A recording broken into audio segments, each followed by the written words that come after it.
I know who I am. When we are finished with you, you'll no longer be yourself.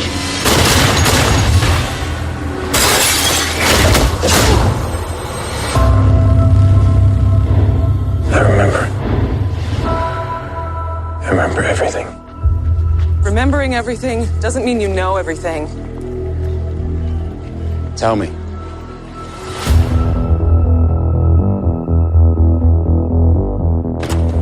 We've just been hacked. Could be worse than Snowden. Facial recognition got a hit. Jesus Christ, that's Jason Bourne. Why would he come back now?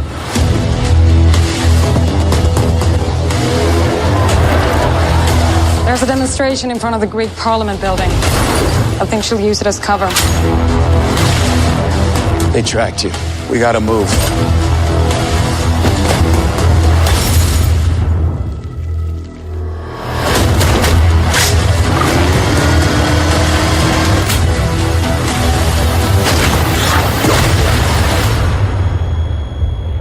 He's seen things. He knows things. What if he's not coming for us? What if it's something else? I volunteered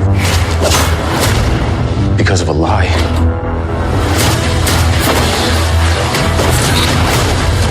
This is Jason Bourne. I need to talk. 32 kills. People are safer because of what you did.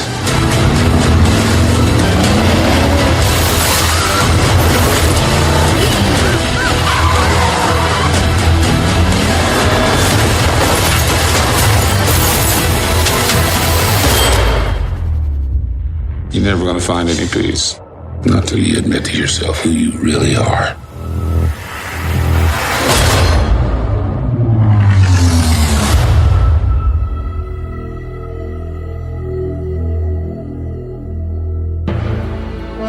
Cinemação, o seu podcast sobre cinema.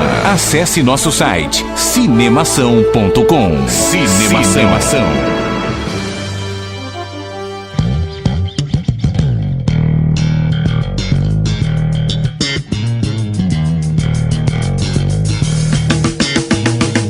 Seja bem-vindo ao podcast Cinemação número 191. Eu sou Rafael Arinelli e a pessoa que ficou mais feliz com a volta do Bourne foi a Julie Stiles. Oh, essa foi boa. Essa foi muito boa. Coitada da Julie Stiles. Eu sou Daniel Cury e eu precisei rever os filmes, porque quando eu vi o pôster do filme novo, eu pensei assim, eu não me lembro de nada. Entendeu? Entendi, eu sou Edu Sasser e eu nunca vi um caminhão da SWAT fazer tanta destruição como nesse filme. Né, porque não tinha caminhão da SWAT no Transformers, né? Ah, é, porque destruiu tanta coisa. Nossa, quanto imagina. Um Transformer. Pois é. Muito bem, estamos hoje aqui reunidos, chamamos nosso amigo Edu Sasser, lá do Logado, para conversar sobre Jason Bourne. Olha aí, dessa vez o filme que não tem nenhum chamado, né? Não tem nada, né? Assim, um subtítulo, nada. É não, Jason melhor coisa, Bourne. Jason Bourne. Pois é. O que pode significar o fim da franquia, né? O que pode ser bom também. Olha aí. É justo. Vamos bater esse papo aqui sobre esse novo filme do Matt Damon, de novo fazendo a parceria lá com Paul Greengrass, né, que tipo os dois já tinham feito os outros Bournes e aí resolveram juntar forças e trazer esse novo filme agora em 2016, depois de tantos anos que a gente tinha visto Jason Bourne nas telas, eles voltam agora para ressuscitar esse herói e contar essa nova fase da vida de Jason Bourne. Antes disso, obviamente, vamos pro quadro Repercussão. Agora no Cinemação. Eu começo, então. Repercussão. E eu me surpreendi com o filme. Repercutindo o que rolou durante a semana. Repercussão.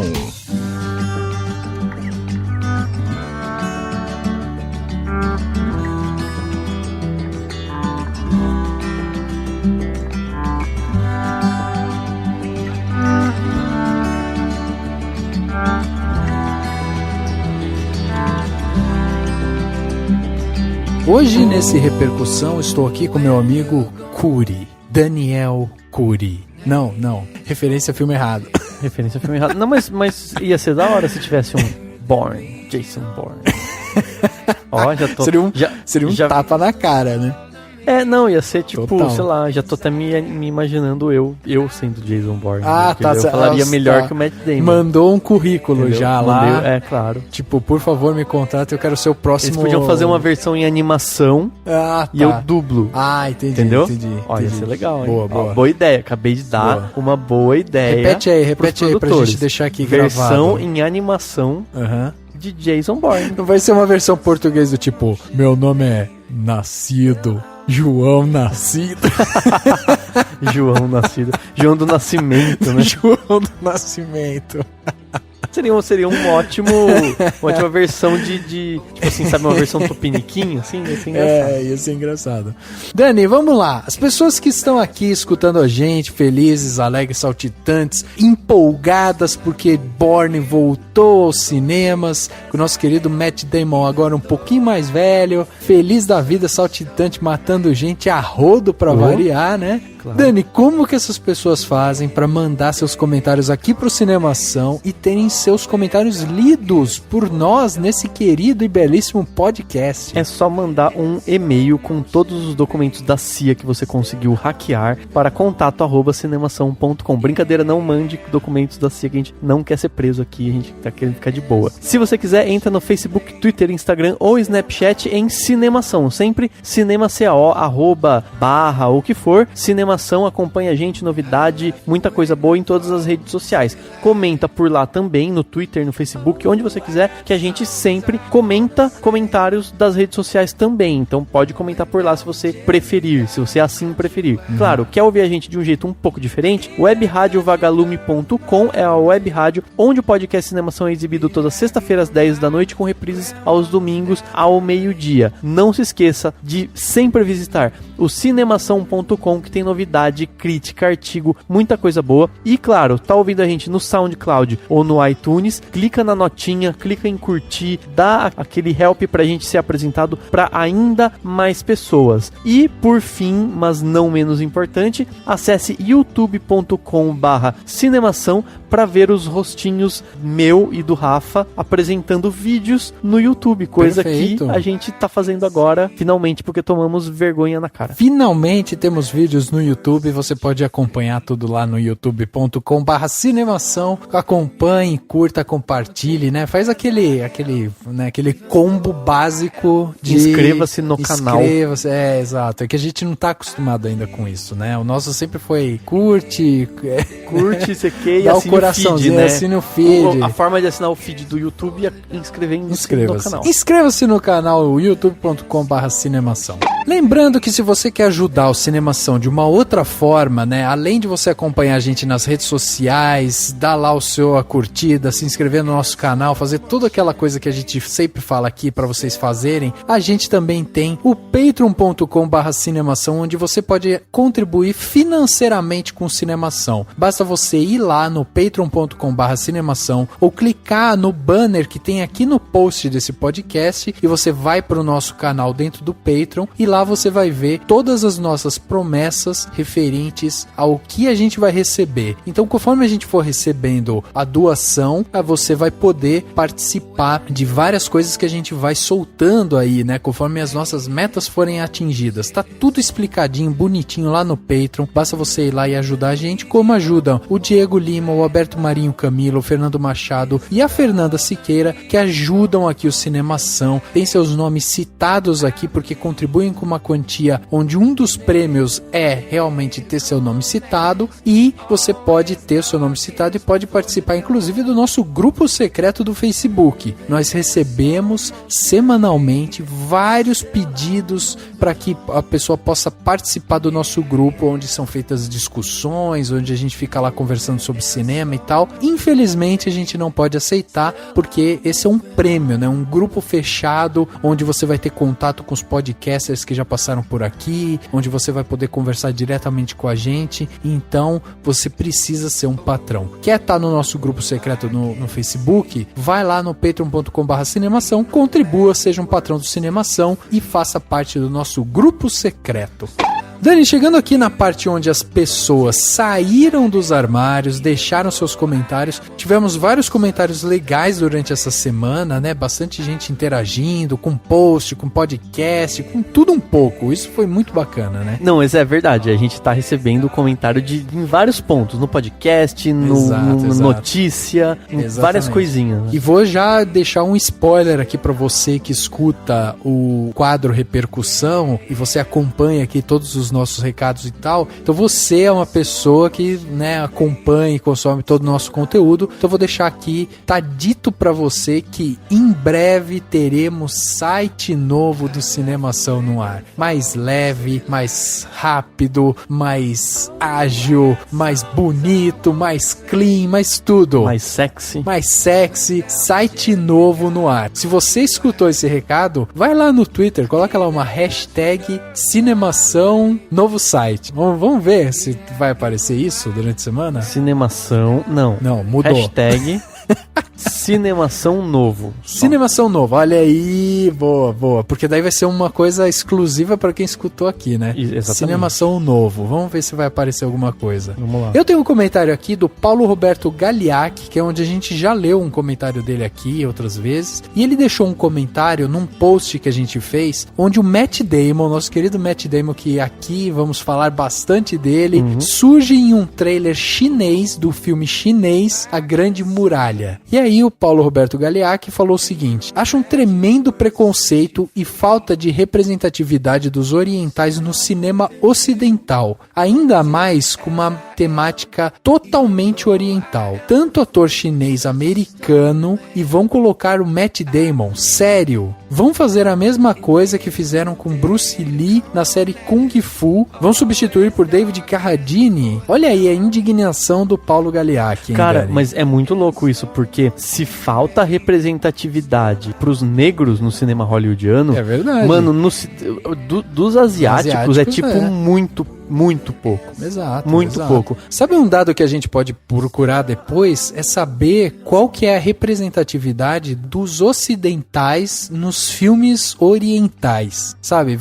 Tenta fazer a fórmula contrária. Mas é diferente. Eu entendo que é diferente, inclusive por conta do tamanho do mercado e tudo, né? Mas eu digo assim, é só pra gente ter um comparativo, sabe? Que seria interessante se a gente dividisse, tipo, regrinha do 3, sabe? E aí a gente visse também se existe isso, porque com certeza deve ter muito ator ocidental que tá no Oriente e que deve participar dos filmes lá, né? Mas o que eu tô dizendo é o seguinte, sei lá, o cinema chinês provavelmente não tem tantas pessoas ocidentais nos filmes chineses, mas a população ocidental na China, ela é mínima. Provavelmente não tem tantos brancos nos filmes de Bollywood, mas a população de brancos na Índia, ela não é tão grande. Agora, vai para os Estados Unidos, o quanto de chinês que tem nos Estados Unidos? Tem o muito. Quanto de descendente de indiano, de paquistanês, de asiático em geral. Eu só acho que tem uma coisa em relação a esse filme, A Grande Muralha. Ele realmente é um filme de fantasia, né? Afinal de contas, se passa na Grande Muralha, e ali você vê alguns exércitos lutando contra monstros enormes. E aí o que fica, na verdade, assim, o trailer ele não explica muito o que o americano Matt Damon está fazendo ali no meio. Você não sabe se ele tá ali pra ser um reforço, se assim, ele é um chinês X.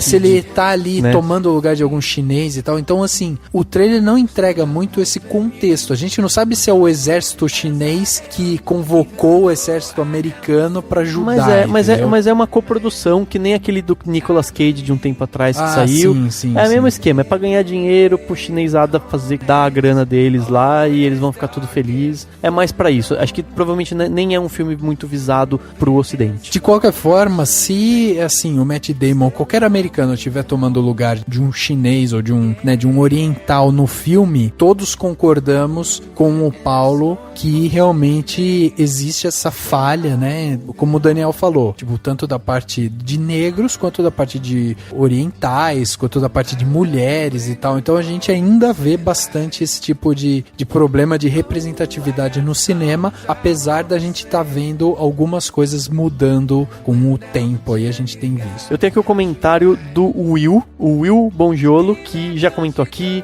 Sim. já escreveu pra caramba pro seu cinéfilo, aí agora faz parte da equipe do Cinemação. Ah, não tá no acredito. nosso grupo do WhatsApp aqui. Não e tal. acredito. E ele mandou um negócio muito legal, que ele autorizou que a gente divulgasse aqui no Repercussão, porque ele mandou pra mim no WhatsApp meu, de mim mesmo, que eu não vou divulgar aqui, porque eu não vou sair divulgando meu celular pra todo mundo.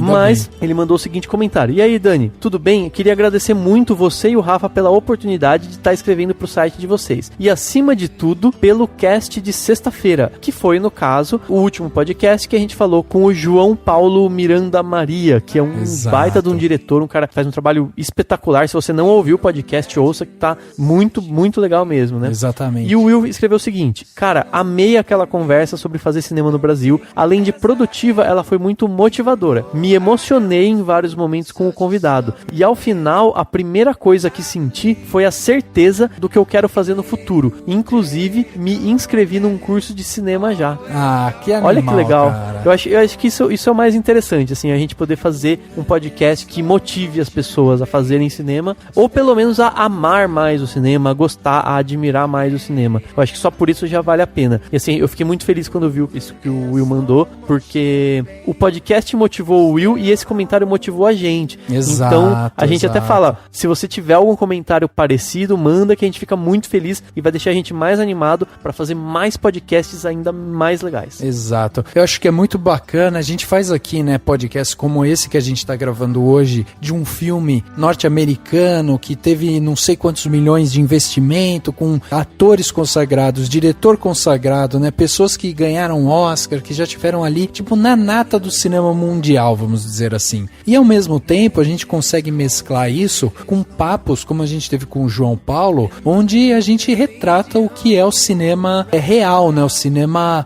nacional, o cinema feito de uma forma independente, com uma pessoa que tem a vontade de transformar a vida de outras pessoas através do entretenimento, através da vida, do olhar cinematográfico. Então é muito bacana a gente ter a oportunidade de mesclar essas duas coisas, porque a gente está aqui falando com pessoas que realmente gostam de filme, que gostam de cinema, que entendem que o cinema é uma arte que vai além do que simplesmente um filme na tela ali e tal. Então eu acho muito bacana, eu fico muito feliz da gente poder dar oportunidade pro Will de estar agora na nossa equipe, tá ali concentrada junto com todo mundo. Agora ele faz parte do nosso grupinho do WhatsApp, então também tá ali participando dos papos que a gente tem e tal. Então é muito bacana isso. E Dani, a pessoa que tá escutando a gente tá falando, caraca, o que o Will fez pra se tornar um autor do Cinemação? Porque eu gostaria de ser também, mas como é magia? O Cinemação abriu uma vaga no LinkedIn, por exemplo? Não. A gente pediu pra mandarem... A gente também não pediu pra mandarem currículo, né?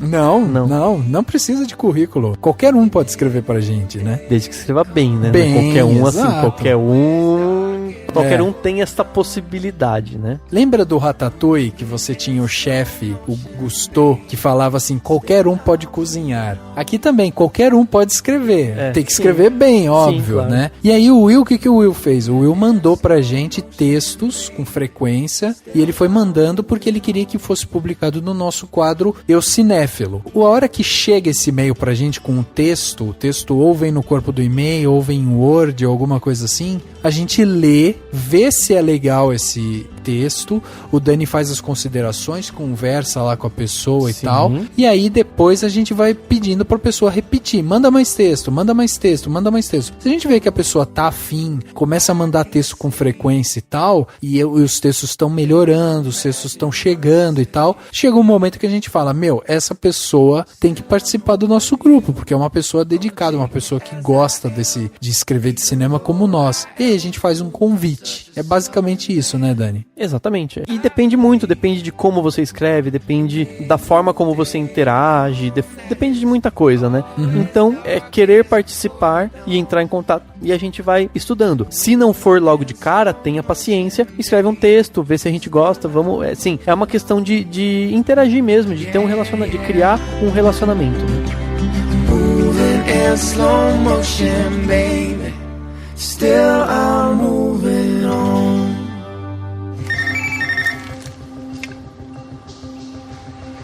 Bourne, my name is Heather Lee. I'm not in charge here. I wasn't here when you went missing.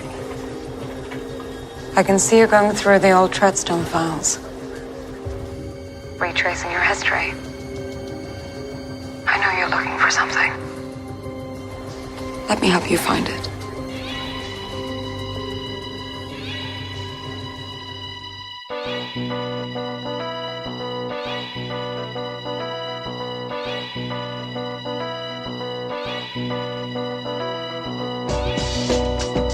Chegava aos cinemas no dia 28 de julho de 2016 o filme Jason Bourne, estrelado por Matt Damon, dirigido por Paul Greengrass, chegando com força total para reavivar o personagem ou, enfim, encerrar o ciclo dele. Qual será essa grande questão por trás do filme do Jason Bourne? Obviamente vamos aqui falar sobre o filme, vamos dar spoilers, né? Vamos falar tudo que a gente achou sobre o filme, cenas, comentários, bastidores e tal, tudo aquilo que a gente faz. Então se você não viu o filme, então pula agora, né? Sim. E escuta outro podcast. O nosso último podcast, por sinal, está muito bom. Exatamente. Você ouve aquele. Você ouve aquele. E daí você não fica sabendo antes da hora que o Matt Damon morre no final. O Matt Damon, o ator, morreu no final. O ator morre no final. Muito bem. Dani, vamos aí fazer aquela ficha técnica, então, pra quem tá escutando a gente, saber quem que são aquelas pessoas que construíram o filme Jason Bourne. A gente tem a volta do Paul Greengrass, né, pra esse filme, e a volta do Matt Damon, que era aclamado principalmente depois daquele filme do Jeremy Renner, né, que acabou sendo que foi, que o pessoal apelidou de o lesado Bourne, né? Maravilhoso, maravilhoso. Eu gostei muito quando eu vi esse apelido pro filme, assim, o lesado Bourne. Porque realmente foi um filme cheio de problema, cheio de falha, mas eu confesso que assim, eu me diverti porque eu gosto muito, sou muito fã da franquia Bourne, né? Uhum. Mas aí, além do Matt Damon, ele já tinha dito, né, até para as pessoas entenderem, desde o último, né, do Ultimato Bourne, o Matt Damon foi chamado pra voltar pra franquia, pra fazer mais filmes, etc. E ele falou que só voltaria com o Paul Greengrass e com um roteiro bom e tal, né? E aí por isso que demorou todo esse tempo, e aí eles foram lá, fizeram uma tentativa de uma espécie de spin-off, né, da franquia Bourne. Mas enfim, dessa vez o Matt Damon volta com o nosso querido Paulo Grama Verde, né, que é o Paul Greengrass. Boa, boa. E o filme também conta com a fotografia do Barry Ackroyd, que fez a fotografia de vários outros filmes do Paul Greengrass, não da franquia Bourne, mas do Voo United 93 e do Capitão Phillips. E o filme também tem a montagem do Christopher Rouse, que fez o Zona Verde, Capitão Phillips e o Ultimato Bourne, todos do Greengrass. Então trouxe toda a turma dele, né, a galera que trabalha junto com ele. Que aliás, né, vamos deixar claro que é até importante você trazer logo de cara a fotografia e a montagem, que eu acho que são os dois grandes pontos desse filme hoje, né? Você tem uma fotografia muito bacana, boa, muito bem realista, bem e fria, realista, né, exato. E a própria montagem é muito bem encaixada. Aliás, a montagem é o que faz o filme ser compreensível, porque se depender só da câmera tremida, você fala, meu Deus. Então, você já tinha, né? É um ponto. Não, sempre teve, mas eu acho que a franquia Bourne tem essa vantagem. Sempre foram filmes com câmera tremida, com muita imagem que não para quieta, aquela coisa incessante, mas que você consegue entender tudo que tá acontecendo. Sim. Por conta de uma boa montagem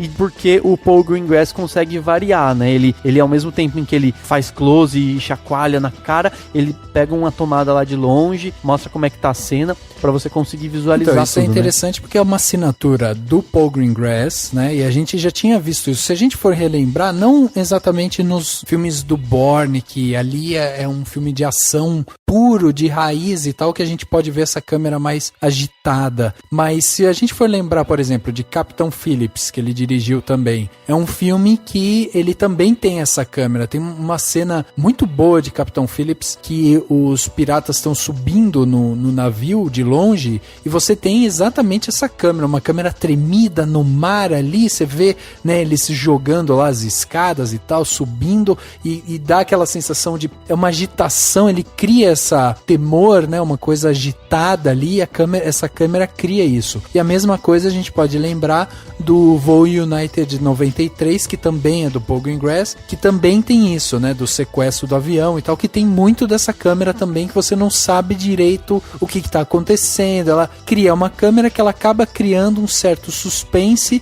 para cena simples. Eu acho que essa é a grande virtude dela. E mais do que suspense, uma ansiedade, uma inquietação, né? Ela é muito inquieta, que acho que é o grande segredo mesmo que o Paul Greengrass traz, né? Mas enfim, no elenco a gente tem, além do Matt Damon, tem o Tommy Lee Jones, fazendo lá o diretorzão da CIA, malvadão, meio malvadão e tal, a Alicia Vikander, o Vincent Cassel, Julia Stiles, o Riz Ahmed, o Ato Essandoh, que eu acho que é assim que pronuncia o nome dele, que ele faz um dos agentes da CIA, e acho que dá pra citar aí um cara chamado Vincent Skiffer, que faz um hacker, né, que tem uma importância grande ao longo do roteiro, né? Então, e aí a gente tem esse filme que completa agora fazendo, né, a quadra, né, de filmes de Bourne, porque a gente teve a Identidade Bourne em 2002, a Supremacia Bourne em 2004 e o Ultimato Bourne em 2007, ou seja, a gente teve esses 3 filmes que fecharam ali a trilogia, e aí agora em 2016, 9 anos depois, o Matt Damon volta. Em meio a esses dois, né, tanto o Ultimato Bourne e Jason Bourne, a gente teve aquele filme com Jeremy Renner que saiu em 2012, que se chamava O Legado Bourne. E aí, Edu, eu vou te perguntar, o primeiro filme, A Identidade Bourne, a gente tem a construção do personagem, né, ele tentando se descobrir e tal, tentando resolver um problema. No segundo filme, A Supremacia Bourne, é quase que um filme de vingança, né, afinal de contas, ele passa lá por um período complicado, né, ele perde a amada dele e resolve colocar a casa abaixo lá, se vingar de quem matou a amada dele e tal. Em Ultimato Bourne, a gente tem ele querendo acabar com toda a organização, enfim, dar um ponto final em todo aquele circo de corrupção e de problemas ali que ele queria viver em paz. Isso é interessante, assim. Só pra gente relembrar mesmo, né, os filmes anteriores. É interessante lembrar que acontece isso no terceiro filme, no Ultimato Bourne, porque ele descobre que matou, né, foi ele que matou um político russo, né? Isso. Porque basicamente é o que ele e os outros agentes da CIA dessa operação Treadstone, que depois virou Blackbriar lá, é o que eles fazem, tipo, matar pessoas e fazer parecer um acidente e tudo mais, e pessoas que vão fazer mal pro governo americano e tal. E ele descobre isso, só que ficou parecendo que a mulher dele matou, e ele começa a ter meio que uma consciência, como ele esqueceu tudo. Exato. Ele começa a ter uma consciência, tipo, pô, eu sou um assassino, papapá. E aí, tanto que no final desse filme, ele vai lá e conta pra filha desses políticos, né, que tá morando sozinha na Rússia, toda triste. Ele vai lá e conta pra ela, fala assim, olha, eu matei os seus pais, a sua mãe não matou o seu pai. Tipo, pra tirar a dor da menina, coitada, que achou que a mãe matou o pai dela. E aí a gente teve o filme do Jeremy Renner, que era basicamente um agente vivendo no meio da consequência de tudo que o Bourne criou, de tudo que o Bourne lutou, matou e não sei o que. Então a gente tem ali um agente vivendo agora as consequências de todas essas ações. E agora a gente chega em 2016 com o filme Jason Bourne, que conta o que, Edu? Tô bem. Depois dos acontecimentos do Ultimato Bourne, ele saiu do radar de vez, né? E aí começou a participar de brigas de rua, né? Umas brigas clandestinas. E ele se vê de volta nessa rede de conspiração quando a Nikki Parsons, né? Que é a personagem da Julia Stiles, chega até ele com novas informações sobre o projeto Tombstone, que é o projeto onde ele surgiu lá e tomou o soro do super soldado pra virar o Capitão América. E aí ele se vê de volta nessa trama e tem a chance de, você assim, resolver assuntos inacabados com Duas Caras de Tommy Lee Jones, né? E aí começa toda a brincadeira com a Alicia Vikander, que tá com uma cara de mal comida maravilhosa nesse filme. A cara de prisão de ventre. Não, eu curti, cara. Eu achei que ela tá muito... Você fica assim, meu Deus, o que ela quer da vida, sabe? Eu achei que foi bom pro papel dela. Os filmes do Jason Bourne nunca foram filmes que tem alguém sorrindo, né? Todo mundo sério. O Matt Damon, ele sempre tá com uma cara carrancuda também. O único momento que você vê ele um pouquinho mais assim, vamos dizer, alegre, um pouquinho mais feliz, é quando o personagem tem... Supremacia, né? Exato. É o único momento que ele tem lá Marie, né? né? A Marie, que é a franca potente. Exato. E aí é aquele único momento assim que você vê ele um pouquinho feliz. O resto dos filmes, ninguém ri, é todo mundo tenso, é todo mundo nervoso, é todo mundo puto. Ah, mas eu acho a melhor coisa, né? Pior se eles tivessem piadinhas ao estilo Vingadores no meio do Sim, lado, sim, né? Mas eu confesso pra você, que já vou dar um spoiler aqui, né? Mas tem um momento nesse filme em que o Tommy Lee Jones vira pra ele e fala, 32 mortes, né? Ele vira pro Jason Bourne e fala, você já tem 32 mortes. A hora que ele mata o outro cara, eu achei que o Jason Bourne ia, tipo, levantar e ia falar pra câmera, sabe? Alguma coisa do tipo, 33. Não, mas, mano, é 32, tipo, pela CIA, pelo que eu entendi. Não, tipo, na vida ele matou trocentos mil, ele matou mais que o Rambo, quase. Sem dúvidas. E aí tem outra coisa, né, Edu? Esse filme, ele não encosta no legado Bourne, né? Ele não cita nada, Não, né? total separação com o filme do eterno coadjuvante Jeremy Renner, né? Tadinho. Sim. Nunca conseguiu ter uma franquia pra se chamar de sua, gente. Tenho tanta pena de Jeremias, né? Entrou na Missão Impossível pra poder substituir o Tom Cruise e não rolou. Entrou aí pra franquia dos Bourne pra substituir Matt Damon, não rolou. Tanto que até no legado Bourne tem a parte que todo mundo fica mais empolgado quando aparece a fotinho do Matt Damon no painel, né? Do tipo, será que eles vão se encontrar, né? Será que vai ter uma participação do Matt Damon? Exatamente. Será que vai aparecer no pós-crédito pra dar um high five? Aliás, gente, por favor, só uma parte muito importante.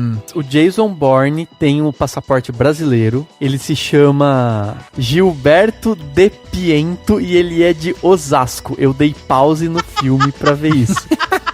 Então, isso é muito importante. O nome dele o nome da mãe dele é Marta De Piento. Ou seja, se ele encontrar com o Super-Homem e com o Batman, tá tudo bem. Vão ser amigos pra sempre. Vão ser tudo amigos. Isso se ele estiver carregando o passaporte brasileiro dele, né? Exato. Porque se ele não tiver, foda-se. Ele mata os dois. Exatamente.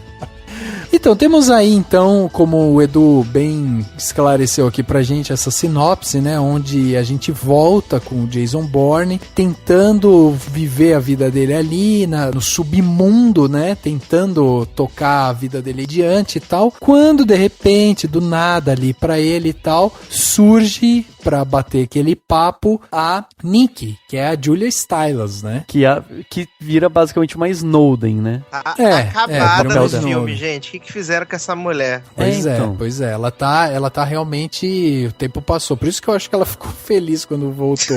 Mas é aquela coisa, né? Mas isso é complicado, assim, tipo, se for ver bem, não sei o quanto que a Julia Stiles queria voltar pra franquia ou não. Mas, tipo, também é aquela coisa, ela só não tá em alta porque Hollywood é cruel com as mulheres que passam dos 30 e poucos anos. Isso é verdade. E que não ficam se retocando de botox. Mas será também, Dani, que não é porque a Julia Stiles não é esse grande talento do cinema? Também por isso, claro, ela não é nenhuma maravilha. Ela começou no Bourne porque ela tava no momento bom da carreira dela, né? Isso. No ápice, e ficou. Vou até citar o Brian Ruffo, né, que tem uns vídeos no YouTube. Ele falou isso, ele fala, gente, o bom de você entrar em franquia é isso. Se você é ator, queira entrar numa franquia, porque se a franquia voltar e você tiver decaindo, você volta, você aparece, tem um emprego, garantido.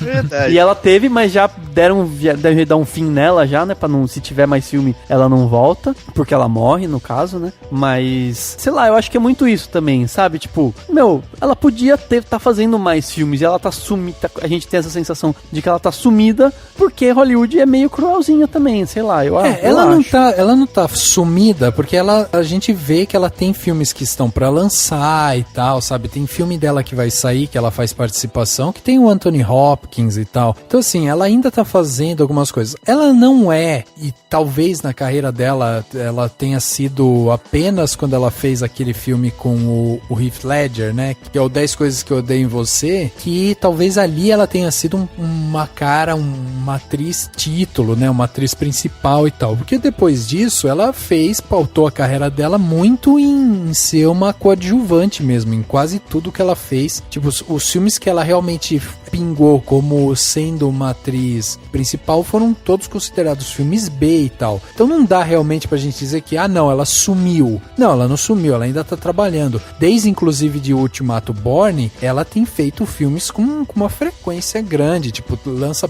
quase que um filme por ano e tal. Então, mas eu acho que é isso, sabe? Tipo, ok. Só que o problema é que eles dão um jeito de sumir com ela e deixar a Alicia Vikander, que é a nova Julia Stiles. Ela tem feito bons filmes, mas, tipo, ela é a novinha do pedaço. Ganhou o Oscar então, pra dar o gabarito no filme, né? Ganhou o Oscar de atriz coadjuvante, né? Foi, né? Ou não, viajei. Foi isso mesmo. Coadjuvante. Isso mesmo, então. E vai ser a próxima Lara Croft, que eu descobri agora. Exatamente, próxima Lara Croft. A Alicia Vikander, ela é uma atriz que ela já pauta mais as coisas que ela faz justamente num papel mais principal, e ela tem outras virtudes. Eu acho que ela é mais atriz do que é a Julia Stiles, realmente, assim. Agora, por exemplo, ela venceu o Oscar. Desse, você não precisa de nenhum grande ator. Não precisa. Você fica na CIA discutindo sobre não precisa.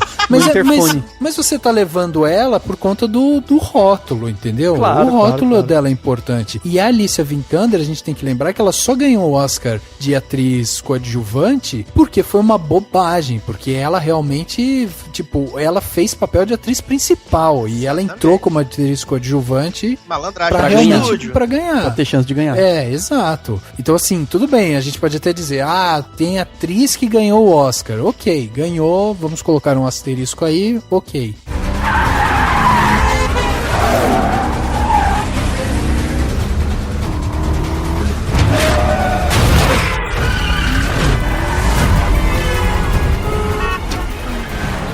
Outro ator que eu acho interessante da gente comentar é o Vincent Cassel, né? Que é um ator, eu acho ele muito bom ator. Eu acho ele um cara também nessa linha da Julia Stiles, assim. Tipo, ele fez muita coisa B, sabe? Ele passa por ali e tal, mas é um ator francês. Eu acho que ele tem uma carga dramática muito bacana. Agora, eu só achei que esse filme em si, ele traz um tom que foge um pouquinho do que era os outros filmes do Bourne, sabe? Essa coisa dele ter, tipo, um inimigo declarado. O Asset, né, que é esse agente que quem interpreta é o Vincent Cassel, ele é declarado desde o começo o inimigo que o Jason Bourne vai enfrentar no final do filme.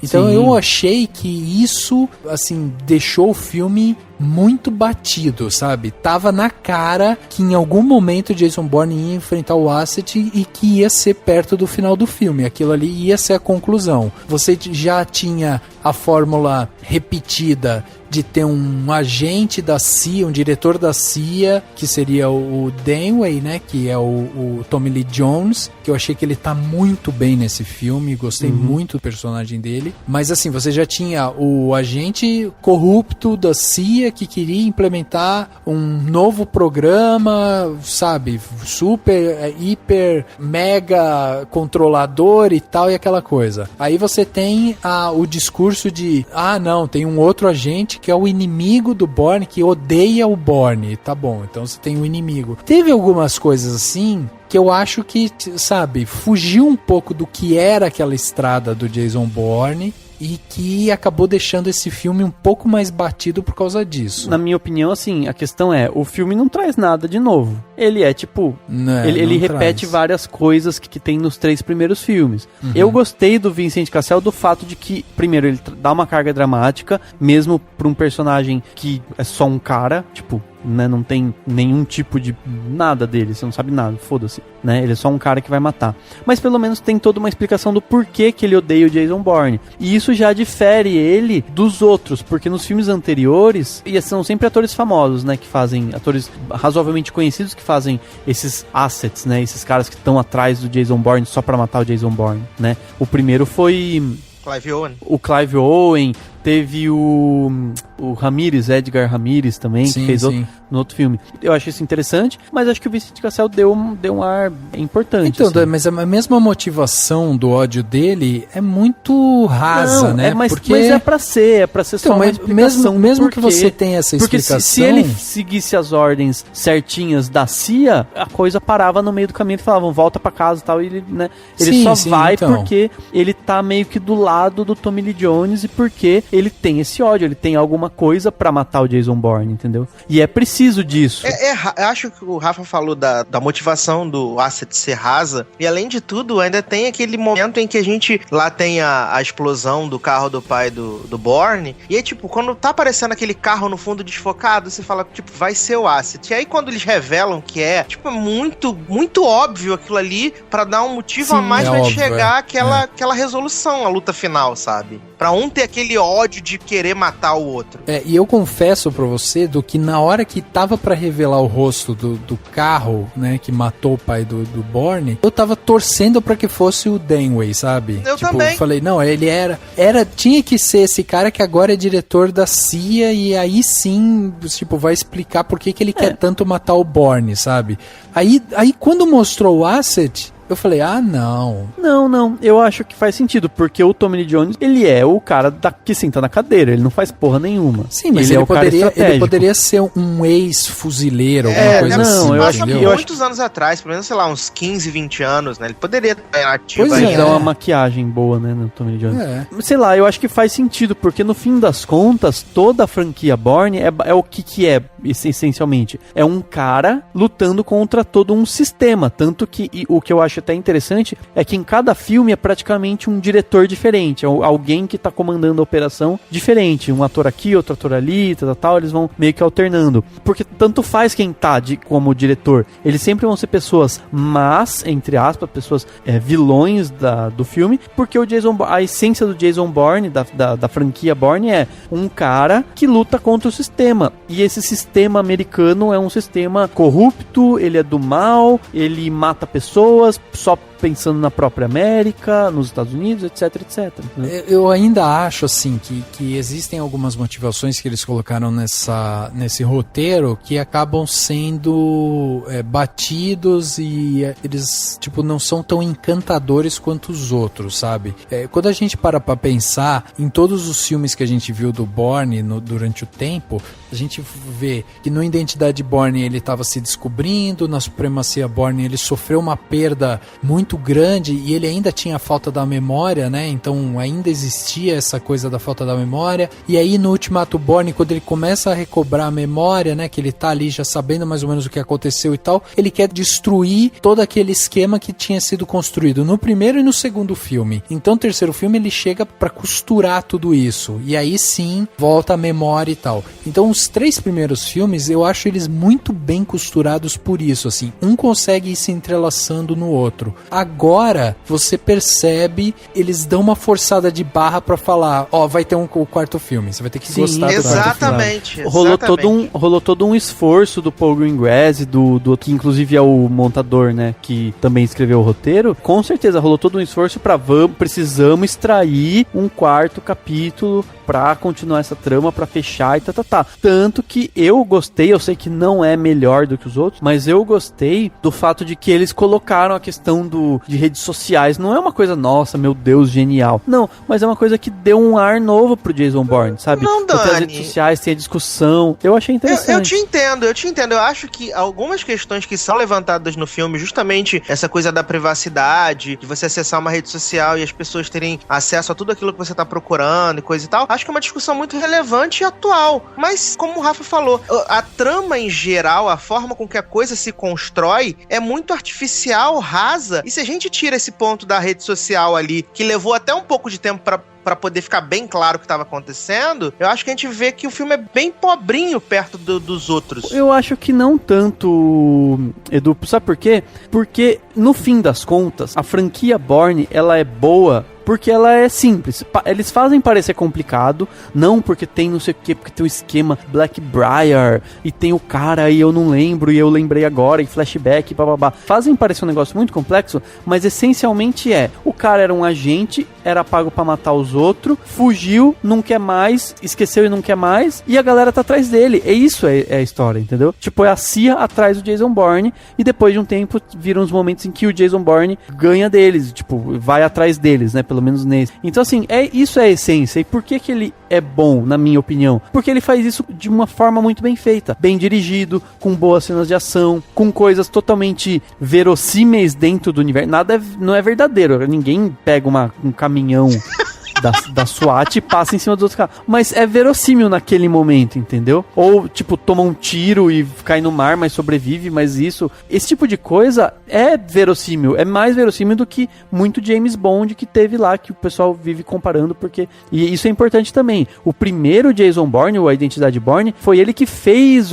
a franquia James Bond encontrar aquele caminho com o Daniel Craig, né? Que eles foram pra um lado mais realista, com certeza. Porque antes disso tava numa coisa muito fantasiosa. E eu acho que esse é o grande mérito da franquia, então, entendeu? Mas eu entendo esse mérito, eu concordo absolutamente com você sobre isso. Eu acho realmente que esse é o mérito dele. Acho que também o mérito dele tá nas cenas de ação, que são muito bem feitas. A gente tem, aí é mérito também do Paul Greengrass, né, que tipo tem essa câmera agitada e tal. Eu acho que o filme ele tem uma toada que te deixa atento o filme inteiro, mas eu acho que isso é uma questão até mais técnica, porque se você for observar justamente essa parte do roteiro e tal, o que eu entendo que o Edu diz que ele acaba sendo mais pobre é nesse sentido dos argumentos, porque quando você vai parar pra pensar no primeiro filme, que você não sabia, né, que ia ter o segundo e o terceiro, ele te deixa curioso, sabe? Quem que é esse cara? O que esse cara não sabe? Você vai descobrindo as coisas junto com ele. Então, assim, você tem a parte de ação muito bem feita, você tem a simplicidade, você tem a coisa terrena, você tem toda essa coisa mundana, como você falou, e você tem ainda o argumento narrativo de ser uma coisa de, pô, eu preciso descobrir quem que é esse cara. Ah, ele é um agente, ele vai se descobrindo as habilidades dele e tal. Agora a gente tá pegando um filme que basicamente a gente pode dizer que é 14 anos depois do primeiro, quer dizer, ele tá meio que recomeçando essa franquia, sabe? Ele tá trazendo um novo ar pra essa franquia com argumentos muito mais rasos, muito mais pobres do que foi o primeiro. Então aí que eu acho que mora justamente essa coisa dele ser um pouquinho mais fraco. Eu até acho legal, acho que foi muito legal eles pautarem, né? Você percebe assim, a tecnologia, inclusive do Ultimato Bourne, que foi em 2007, pra esse, são 9 anos depois, a gente vê que a tecnologia mudou. Claro, a gente tá vendo a personagem da Alicia quase que uma hacker mesmo, sabe? Ela tem habilidade técnica. Os celulares não são mais de flip também. Exato, você tem tudo isso. A própria discussão que eles levantam, assim, eles arranham, é óbvio que eles não ficam batendo muito nisso, mas que eles arranham sobre privacidade, sobre essa questão de deixar as coisas públicas, quem é que tem direito a quê. Você vê um cara que é a imagem, semelhança do Mark Zuckerberg, né? Eles citam Edward Snowden, citam pelo menos 2 vezes o nome do Snowden. Eles falam, aconteceu uma coisa que vai ser pior do que o Snowden, Exato. De revelarem as coisas dessa Blackbriar e tal. Que é muito interessante até a gente pensar nisso, porque querendo ou não, existe uma desconfiança de que os Estados Unidos estão por trás de grandes, não sei se, talvez não esteja, mas é interessante pensar nessa questão de estarem por trás de grandes assassinatos de líderes e coisas do tipo, que seria o caso do Blackbriar e da Treadstone, que são essas operações da qual o Jason Bourne seria parte, né? Que leva pro nosso tempo o que antes estava no James Bond, nos filmes de espião antigos, que estava muito na questão da Guerra Fria, né? Tem duas potências mundiais, e então um espiona o outro, e tem espiões e tem gente confabulando por trás de tudo. É isso que levava, né, esses filmes. Isso faz com que a gente traga pra nossa realidade hoje as coisas, o que seria a vida de um espião, de uma forma exagerada, claro, de uma forma bastante forçada em muitas vezes, mas eu acho que é interessante e faz a gente pensar minimamente. Claro que o filme não é um tratado de relações internacionais, né? Não, mas nem perto disso, né? Agora, assim, justamente, eu acho essa parte interessante. Eu acho que arranhar isso é interessante. Os argumentos pra trazer o Jason Bourne de volta, eu acho eles pobres mesmo. E o seu pai? A gente nunca teve nada com o pai, who the hell is? Exatamente, quem é o pai desse menino? Foda-se. E ainda o ator que escolheram pra fazer o pai é um ator que tem fama de fazer uns personagens sempre picaretos, uns vilões, entendeu? E aí a hora que fica aparecendo o pai do Jason Bourne, eu fiquei olhando falando, quem que é esse cara? Puta, esse cara deve ser um pilantra. Aí não, eu só identifiquei que ele é o pai do Jason Bourne, quando eles estão lá almoçando, sei lá, que ele fala, te amo, viu, filho? É essa relação de vingança e de amor que você quer que eu tenha pelo pai, sabe? eu te amo, filho. Mas eu acho que sim, ele fica puto porque mataram o pai, mas muito mais porque enganaram ele, porque mentiram, do que porque é o pai dele, entendeu? Então, porque mas imagino que ele não tem uma... Então, mas não o lembra interesse... de tantas coisas Mas o interesse dele é justamente tipo, ó, seu pai tava envolvido lá, eu achei uns arquivos que diz que seu pai tava envolvido. Então ele pega e fala, não, meu pai era só um analista, eu sei que ele tava envolvido, mas não era assim. Ah, não, mas eles estavam te observando. Ele, tá, então, opa, estavam me observando. Porque, tipo, fizeram ele... Na verdade, assim, mataram o pai pra ele se forçar a ir a se alistar. A se alistar. Realmente, é uma... Né, uma forçadinha. Uma forçadinha, exatamente. Mas, sei lá, eu gosto, entendeu? Porque eles fazem parecer... Isso que é muito legal, assim. Na hora, na animação da câmera e não sei o que, e coisa em música e tal, você cai na onda. Você fala, mano, que louco. Vai lá, detona a CIA, entendeu? Eu acho também. O problema... a gente paga ingresso pra ser enganado. Sim, isso é fato. mas o problema desse filme do Jason Bourne é 24 horas depois que você viu o filme, né? Se você, tipo, encosta ele no canto do seu cérebro, para de pensar nele, você vai continuar naquela vibe de puta, que da hora, você sai agitado do filme e tal. Agora você começa a pensar nesses argumentos, você começa a pensar, falar, caralho, quem que é a porra do pai dele, entendeu? Que esse cara? Foda-se se ele morreu. Por exemplo, eu acharia um argumento muito mais válido se eles tivessem pensado alguma coisa em relação a Marie, por exemplo, sabe? Tipo, ela morreu lá porque, na verdade, ela tinha achado um documento que sei lá o que, sabe? Que na verdade a morte da Marie não foi por conta foi um da acidente, CIA. Foi um acidente e foi por conta do cara lá da Rússia. Sim. Que, claro, o chefe dele tava mancomunado com você, mas assim, essencialmente foi por conta de um russo maluco, que inclusive é o ator que vem pro Brasil agora na Comic Con. Ou mesmo o próprio argumento de puxar alguma coisa do Ultimato Bourne, do tipo, sabe a menina que você contou que você matou? Então, essa menina cresceu agora, porque o filme passa 9 anos depois, e agora ela virou uma espiã russa. Uma espiã russa. Sei lá, qualquer coisa, entendeu? Porque eu acho assim que a relação dele com o pai, trazer essa questão de o pai, sabe? Eu acho isso muito raso, eu acho muito, tipo, forçado a barra, porque o que eu gostei do filme, que eu fiquei agitado com o filme, eram as cenas de ação, as cenas de investigação, essas cenas que eu acho que os filmes do Bourne, elas são primorosas nisso, porque mesmo a hora que ele tá lá investigando, a música tá agitada, ele tá lendo rápido, os arquivos pulam na tela rápido, a câmera se mexe rápido, tipo, foca em uma palavra, foca em outra, você olha a cara dele, você vê que ele tá tenso e tal. Então tudo isso te deixa tenso. Agora, ficar falando do pai era uma coisa que eu não me importava, sabe? Foda-se o pai, foda-se, vai logo lá, sabe, descobrir, Rafa, entendeu? Eu ia comprar até mais a motivação do Bourne se ele ficasse motivado pela morte da Nick. Ela morreu, ela foi parceira dele durante, né, parceira entre aspas, durante um bom tempo. Se ele ficasse motivado pela morte dela e por ali ele começasse a descobrir um monte de coisas, eu compraria muito mais a história do que esse startzinho pelo pai. We should work together, Bourne. You exposed the Blackbriar program. We both after the same thing, right? We both want to take down the corrupt institutions that control society. I'm not on your side. Tem uma cena breve, se eu não me engano, da supremacia Bourne, mas não tenho certeza, pode ser do Ultimato, em que a Nick, né, olha pra ele e, tipo, ele fala alguma coisa pra ela, não sei, ela olha e fala assim, nossa, você não lembra de nada mesmo e tal, e fica no ar. E, olha aí, dá um arzinho de que ela teve alguma coisa com ele, sabe? Eles foram namorado, qualquer coisa do tipo.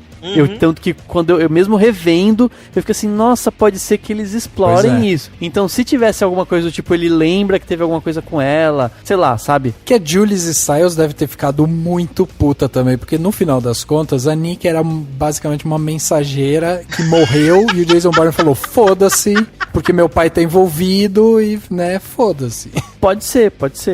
Mas assim, tipo, faria sentido. Mas eu acho que isso não é o grande problema. Eu, particularmente, acho que isso não é um grande problema do filme.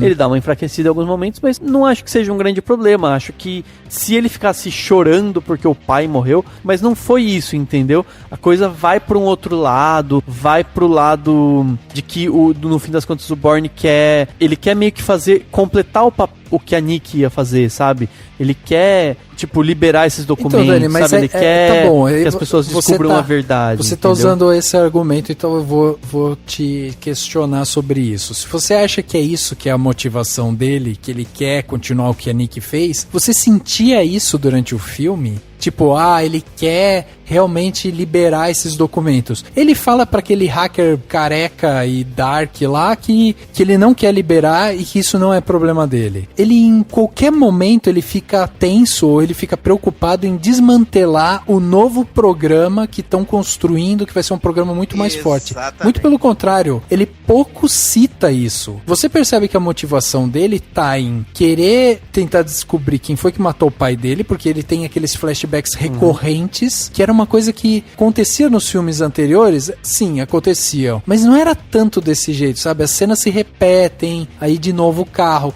sabe, com a pessoa lá dentro que tá ofuscada, sabe, com problema de miopia, você não consegue ver lá com a pessoa no carro. A lembrança dele tem miopia. Aí você vai vendo isso assim. Então, quer dizer, tudo que é isso que você pode pensar que é a motivação dele, na verdade volta pro queria saber quem matou meu pai e por que ele estava envolvido nisso. E não tipo, eu quero desmantelar essa organização que tá construindo um novo programa de recrutamento que vai ser pior. Não, ele tá se fudendo pra isso. Ele tá querendo... que ele tá, na verdade, mirando no interior da CIA, no chefão. Mas... que matou o pai dele. Sim, mas o que eu não entendi que ele tava pouco se fudendo. O que eu entendi é que ele, tipo, o objetivo dele não era liberar, entendeu? O que acontece é que o cara dá um piti antes, Então, e aí Dani, nisso dá um problema na ele cópia pega dos documentos. aquele cara que é aquele careca, né, que tá o Edward imaculado. Snowden também. Ele é um Edward Snowden maluco. Aquele careca que tá imaculado com o Tommy Lee Jones lá, né? Tipo, ele pega esse cara pelo colarinho, leva ele até lá o alto do prédio, coloca a arma no pescoço dele, e ele não vira pro cara e fala: o que você tem a ver com esse novo programa da CIA? Por que vocês estão recrutando pessoas? Ele não fala isso, ele fala: por que vocês me chamaram? Por que você matou o papai? Exato. Ele quer descobrir o que aconteceu. Então. Mas a raiz do filme é sempre a tentativa do Bourne de descobrir o passado. No começo é pra simplesmente se lembrar do que ele se lembra. A frase definidora do filme, que foi usada inclusive só no trailer, eles cortaram porque realmente talvez não faria tanto sentido no filme, no corte final do filme, que é a Nick Parsons olhando pra ele e fala: você se lembra de tudo, mas isso não significa que você sabe de tudo. Sim, entendeu? sim. Então é o que ele quer, saber do passado, claro que referente a ele, mas sei lá, eu particularmente acho que é aceitável, entendeu? Isso que ele faz. Eu acho assim, que pra quem vai assistir esse filme solto agora, tipo, eu nunca assisti a trilogia Bourne e tal, eu vou assistir Jason Bourne agora. Eu acho que ele é um filme que dá pra você comprar, dá pra você ver que é um filme de ação, você se diverte, ele traz de novo essa essência agitada, essa essência forte e tal. Então assim, eu acho que ele traz essa essência do que era o Jason Bourne.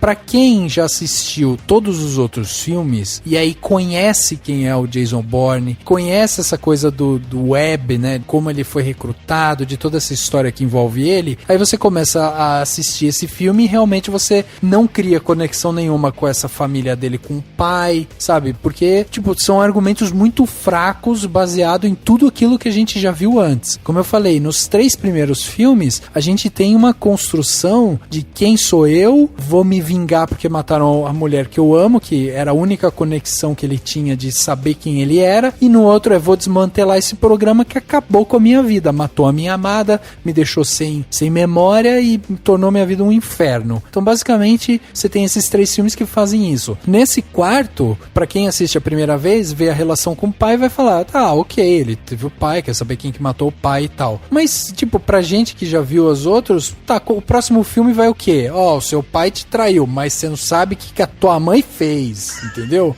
Aí, porra, daí ele vai ter uns flashbacks e vai falar, pô, vou atrás de quem matou minha mãe, entendeu? Aí vai ficar um negócio meio, tá bom, Bourne. Sim, mas eu entendo até como uma forma de ter continuidade, assim, até porque se for uma coisa do tipo descobrir informações geniais, informações importantíssimas que vão desmantelar tal coisa da CIA, isso também repetiria o que aconteceu no Ultimato, porque no Ultimato Bourne foi isso. Sim, né? Tipo, exato. Ele descobriu dados que causaram um baita de uma crise na CIA, etc, etc. Tem momentos, mas claro, por exemplo, agora eu tava lembrando da questão daquele gravador, que ele tinha como gravar as conversas e cai no coisa do Dewey, e no fim ele conversa com o Dewey, né? Eles trocam informações e ele não usa nenhuma informação dessa, né? Não, Pode ser que Alicia Vikander, né, tenha guardado, mas não mostra isso. E o que mostra é ele usando essa tecnologia, dessa espécie de gravador, pra pegar lá no finzinho do filme a conversa dela e não acreditar nela. Sim. O que eu acho que é interessante, porque você dá uma dubiedade bacana pra personagem dela. Você não sabe se ela tá falando a verdade pra ele ou falando a verdade pro Tommy, acho que é o Tommy Lee Jones, né? Não, é o outro. Não, pro diretor. É o Edwin Russell. Isso, pro diretor, pro outro diretor lá da CIA. E que, teoricamente, vai dar pra ela esse cargo de chefia e tal. Eu achei interessante. E aí entra naquela questão. É um filme que abre margem pra uma sequência. Eu acho que não precisa. Somos dois, né? então. Eu, particularmente...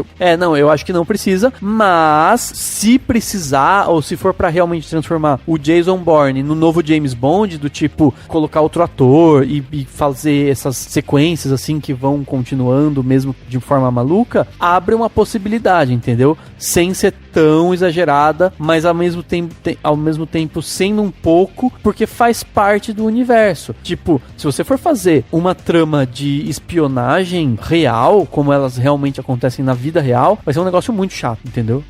O máximo que você consegue é o caso lá do Spielberg, aquele filme último do Tom Hanks lá, que foi isso, de uma forma bem realista. Mas desse jeito, filme de ação precisa ter esse exagero, precisa ter essas coisas. E eu acho que o Jason Bourne faz isso de uma forma muito boa, principalmente por conta do carisma do Matt Damon e do talento do Paul Greengrass. Sim, na minha opinião. Então, e daí você acha que, por exemplo, como ele dá brecha para um novo filme, a gente tá falando de um Matt Damon que, né, já tá batendo seus 50 anos, né? Quer dizer, será que de repente vai ser criado aí uma escala de novos atores para isso? Porque assim, começa a se vincular muito a imagem do Matt Damon, sabe? O próprio filme do Jeremy Renner, tentaram, né, puxar um pouco para um outro lado, não funcionou, volta o Matt Damon, todo mundo gosta muito dessa coisa de, ele é o Bourne, né? Então, será que de repente, tipo, uma possível continuação não começa realmente a arranhar um pouco essa imagem? Não, então, por isso que eu acho que não precisa de continuação, mas o que eu acho que se for pra fazer, muito provavelmente vão tentar fazer outro spin-off ao estilo Legado Bourne, o que pode ser algo bom, pode ser algo péssimo, tipo, depende do roteiro, de muita coisa, que seria outros agentes que estão nesse mesmo universo que o Bourne tá atuando, entendeu? E aí pode ser algo que acontece no mesmo tempo desse filme, pode ser que façam daqui a algum tempo, tipo, sabe assim, daqui a 10 anos, uma espécie de continuação com outro ator, que nem James Bond, tipo, aí viram aventuras do Jason Bourne, entendeu? Que nem James Bond, tipo, você não assiste o James Bond com os clássicos lá, né, com os atores mais antigos e vê com o Daniel Craig e fala, não, mas não é o James... Não, é uma franquia, é um nome, é uma marca, entendeu? Bom, Edu, me fala o que você achou do personagem Errol Kalur, que é o novo velho, sei lá, o Zuckerberg indiano. Né? O Zuckerberg indiano do filme. O que você achou da relação dele? Porque ele acaba sendo um personagem importante pro desenrolar da trama, né? Ele é um personagem importante pro desenrolar da trama, mas ao mesmo tempo ele é completamente descartável e desimportante, né? Eu fiquei bem curioso ao ver o ator, Riz alguma coisa, né? Riz Ahmed, né? Porque eu tô assistindo aquela série da HBO que ele é o protagonista, né? O The Night Of. E eu fiquei bem surpreso, eu não sabia que ele tava no elenco do Jason Bourne. E quando teve ali o primeiro contato dele com o Tommy Lee Jones, né? Sobre a tecnologia lá que ele inventou o Facebook 2.0, inventou Hello, verdade? Inventou hello. E aí ia espalhar o hello pra 2 bilhões de pessoas, que as pessoas tudo ia ser vigiada lá, as coisas. Tipo aquela tecnologia do Batman lá no Cavaleiro das Trevas, que consegue saber tudo que tá acontecendo no mundo. Assim, eu achei que ele ia ter uma importância maior, até pelo fato de, tipo, o assessor dele lá ser meio que um traidorzinho, ficar levando e trazendo a conversinha pro Tommy Lee Jones. Só que, de repente, se perde no meio dessa trama de Bourne busca papai, e aí quando a gente vai reencontrar esse cara lá na convenção, que ele parece que vai expor, eu falei, pô, vai expor, aí sim, a merda vai explodir, porque pra mim, assim, o Asset não vai conseguir atirar nele, mas ele vai expor o Tommy Lee Jones, e aí, né, a porrada vai comer, vai estancar. Só que não foi, e aí, de repente, quando ele reaparece, é aquele negócio lá do hospital, o pessoal, você começou a explanar lá os negócios, vazar os Wikileaks, conta pra gente, né? Aí ele fala assim, não vou contar nada não, só fala com o meu advogado, vai embora. E eu confesso que foi uma expectativa que começou a acontecer, falei, há potencial no personagem, mas aí o próprio roteiro refreia esse potencial e não aproveita. É mais um personagem muito subaproveitado, na minha humilde opinião. Então, vou até pedir pra vocês me explicarem, né? Porque tem uma coisa que me soou estranha durante o filme, que eu fiquei, caraca, o que realmente aconteceu ali? O personagem, né, o Errol Kalur, ele tem aquela intimação, e aí ele afirma, ele fala, quem fez isso foi o Dewey. Então ele fala, bom, o cara tá querendo me fuder aqui, né, nesse negócio. Ele vira pro assessor dele ali, né, sei lá, o diretor dele, e fala, reúne todas as conversas que a gente teve com o Dewey até agora, porque eu preciso ter uma garantia do que eu vou quando eu for pra Las Vegas. Aí o cara pega e fala, pô, mas até as secretas? Ele fala, sim, até as secretas são as mais importantes. Aí o cara fala, ok, vou reunir. Aí o cara pega... O Rafa transformou numa novela mexicana, né? Só com vários close na cara assim, pã, pã. Exatamente. Aí o cara pega, dá uma de caô lá e liga pro Dewey. Eu tô aqui e tal, o cara vai querer liberar aí uns áudios da reunião e tal. Se você me der imunidade e tal, a gente tem um acordo. O Dewey vira pra ele e fala, ok, você tem imunidade. O que você tem pra mim? Aí o cara pega e fala. Tipo... Não, então, mas o que eu entendi e isso realmente foi uma falha do roteiro, é que esse cara, ele tem uma dúvida, né? Tanto que ele hesita em fazer realmente essa tecnologia, né? Esse negócio de investigar todo mundo. E dar de mão beijada pra CIA. E assim, ele tem isso, assim, ele tem o lado que já tá de rabo preso, porque foi fazendo, pensando só em dinheiro e tal, e o lado meio sonhador dele, né? Os ideais dele. Tanto que ele questiona isso pra menina, porque ele conheceu, né, a Heather Lee, lá, que é a Alicia Vikander, ele conheceu ela da faculdade, e ele fala assim, os seus ideais, como que você convive com isso, entendeu? Então acho que os dois têm um pouco. A Alicia Vikander, o filme deixa claro que ela é uma pessoa com uma certa dualidade. Sim. Você fica com esse mistério. Você não fica tanto com esse mistério, você mas assim... que ele tá arrependido. A impressão que dá é que ele se arrependeu de ficar com esse rabo preso e resolve lá falar pra todo mundo. Então, mas Só que questão... o que quebra é que com aquela confusão que gera, ele vê que é melhor ele não falar, entendeu? Tanto que até mostra aquela cena, tipo, mas o que você ia falar mesmo e tal, e ele fala, não ia falar nada, sabe? Não, mesmo a Heath Lee, né, que é a personagem da Alicia Vikander, ela tem um momento quando ela tá conversando lá com o diretor, que ela pega e fala, o Aaron Kalur, eu me entendo com ele, eu consigo conversar com ele e negociar com ele, consigo trazer ele pro nosso lado de novo. Ela basicamente fala isso. Ou seja, ela ia tentar trazer ele de novo, porque viu que ele ficou com o rabo preso depois que tomou o tiro. O que eu entendi foi aquela questão. Ele ia ter acesso à informação de todas as pessoas que usam a rede social, e lá o Tommy Lee Jones ia querer se usar dessas informações pra segurança nacional, entre aspas. Só que aí, acho que ele meio teve um conflito, assim, pensou, tipo, acho que vou invadir muito a privacidade das pessoas, não seria uma coisa tão legal e coisa e tal. E aí ele devia ter uma dívida, né? O Tommy Lee Jones deve ter ajudado ele de alguma forma, porque até até eles falam que lá na faculdade deles, lá nas coisas lá, é onde eles recrutam os agentes da CIA e tereréu. E aí ele resolve explanar pra, de certa forma, se isentar desse problema, né? E até porque o Tommy Lee Jones começou a dar uma apertada nele, mandou aquele esquema da intimação e tal, mas ele, quando ele viu que o Tommy Lee Jones tinha morrido e o negócio acabou, esfriou, eu acho que ele pensou assim, agora tá tranquilo, posso permanecer com o projeto do jeito que tava, ninguém vai tentar me forçar, e aí a Alicia Vikander lá falou assim, não, a gente desenrola e eu resolvo com ele, porque o Tommy Lee Jones estava ultrapassado, tá morto, vou lá, troco uma ideia com ele, ele vai super aceitar liberar as informações da galera pra gente. Então acho que é nisso que ela tá acreditando, assim, né? Se for ter uma continuação. Então, eu só acho que, tipo, toda essa parte, né? Tipo, ele pede pra reunir as gravações e tal, né? Eu não sei, cara. Achei ele realmente, assim, ele tem um quê de pô, ele é um puta cara inteligente. Mas em momentos assim como esse, que ele vai pedir pra reunir todas as gravações e tal, ele soa até um pouco... trouxa? Idiota. Mas talvez seja uma crítica a certos donos de redes sociais. Olha aí, Daniel. Você lembra que esse podcast vai ser publicado no Facebook, hein, Daniel? Ele pode criticar pessoas que não sabem português. Até porque tem aquela piadinha, né? Que você fala assim, a pessoa que fala 2 línguas é bilíngue, a que fala 3 línguas trilíngue, 4 línguas em diante é poliglota, e a que fala só uma língua é americana, né? Eu pensei por um momento que o Dani ia falar que a pessoa que fala, que geralmente as pessoas são bilíngues, né? Falam português e um monte de merda. Mas aí é... Alpha Team report. What's happening, Heather? Alpha Team isn't responding. Bravo? Still nothing. You lost both teams? Get a grip on this operation, Heather. That's Bourne. Green light, yes, sir. Sir, I need more time. We have no time. Are you going to give that order or not? Sir, please.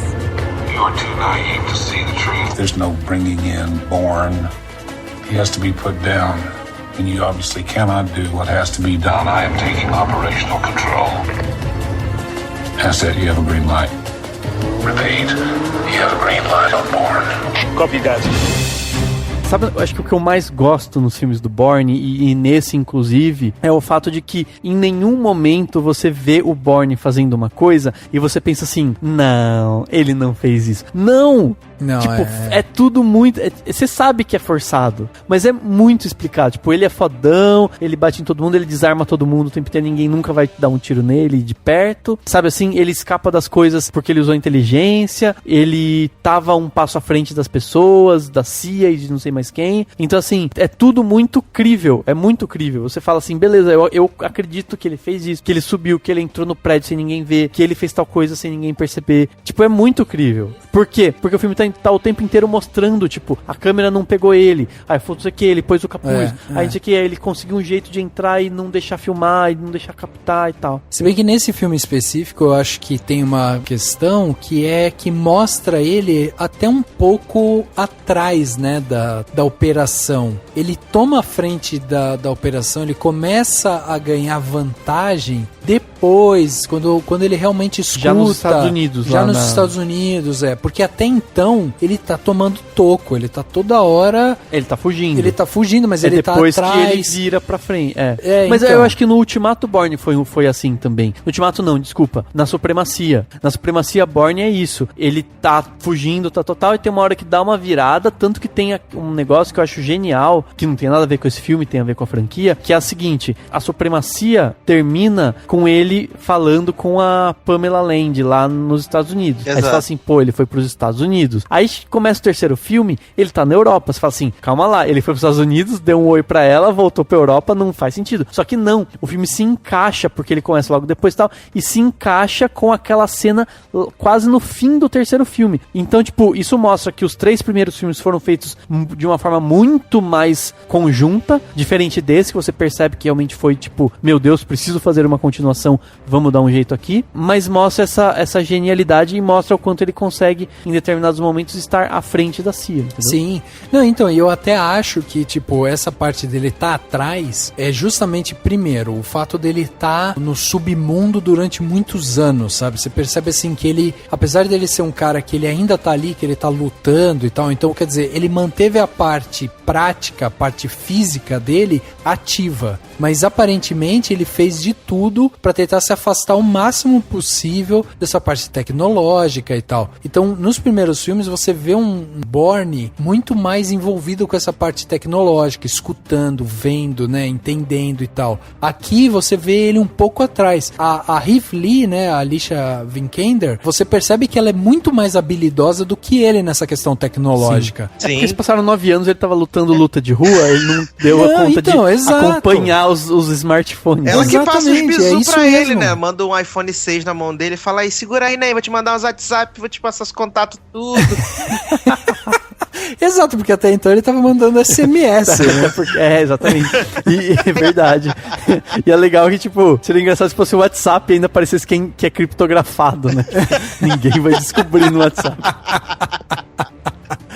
Mas olha só, a primeira cena, logo que ele pega a Nick e ele tenta fugir no meio daquele caos, né, que tá acontecendo na Grécia e tal, você vê ali que a Alicia Vikander, ela tá um passo à frente dele sempre. A forma como ela vai direcionando o Asset, né, pra matar eles dois, mostra, assim, que ela tá um passo à frente dele, não importa. Por mais que ele tire coelho da cartola, que ele seja habilidoso com a moto e tal, meu, ela vai traçando ali e já fala, ó, vi aqui, já sei onde que as ruas estão bloqueadas, ele vai ser obrigado a virar tal, ele vai entrar ali e tal, então ó, você vai ter visão dele em tal minuto, mas é óbvio, né, ele tem toda a parte dele militar que assegura com que ele consiga sair de forma melhor, né. Agora, tudo isso você percebe realmente que ele tá um pouco atrás. Só que conforme o filme vai se desenrolando, você vai vendo que ele vai chegando mais perto disso, ele vai tendo uma visão muito mais precisa da tecnologia, de como aquilo ali tá funcionando e tal. Então você vê essa evolução dele dentro do filme. Isso eu acho interessante, porque era uma coisa que a gente não tinha visto antes. E só mais uma coisa, coitada, né, da Julia Stiles, porque eu lembrei agora. Eu tava falando da cena dele na moto. Eu não sei se vocês perceberam, ela leva um tiro, cai e bate com a cabeça na parede, cara. Tipo, na hora eu falei, ela morreu. Ela morreu. Eu fiquei muito surpreso dela ainda tá viva, ainda conseguir olhar pro lado e ainda ficar olhando pra ele falando, não, fique aí. Pra mim, na hora, eu falei, meu, ela esmigalhou a cabeça dela na parede. Ela morreu. Não foi, cara? Porra. Não sei. Não, mas eu achei interessante, assim, lá na hora, achei que ficou bem montado. Nossa, porque, achei muito que ela tinha morrido. Eu achei que ela tinha levado um tiro, tipo, ela levou um tiro no peito, e aí ela voa pra trás, e nisso ela bate com a cabeça numa quina. Eu acho que ela tava numa moto sem capacete, sabe? Eu achei que a gente ia ver a cabeça dela estourada no chão, já morta. Ela foi, sério. Ela foi, coitada da Julia Stiles, cara. Mas pelo menos ela tava bem arrumada, né? Tava com style.